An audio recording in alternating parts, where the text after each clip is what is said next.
ඒකයි මුඛ දුර්ගන්ධය ඊළඟට දත් දිරා යාම ඊළඟට මුඛයේ රෝග බර තොගයකට හේතුවක්. හරිද? දත් මුල් දියවීම එන්න කතන්දරයක්. දිව ගැලවීම වගේ. හරි? ඒ හින්දා අපි ආහාරයක් අරගෙන ඊට වහාම එළඹෙන මිනිත්තු කිහිපෙදී මුඛය ආම්ලික වෙනවා. භාෂ්මික නෙමෙයි වෙන්නේ.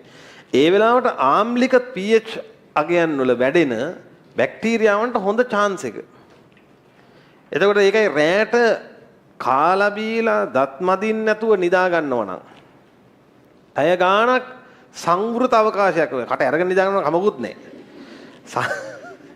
සංවෘත අවකාශයක් ගොඩක් වෙලාවට නිර්වායුක බැක්ටීරියා වැඩෙන්නේ. ඒකයි මුඛ දුර්ගන්ධය ඊළඟට දත් දිරා යාම ඊළඟට මුඛයේ රෝග බර තොගයකට හේතුවක්.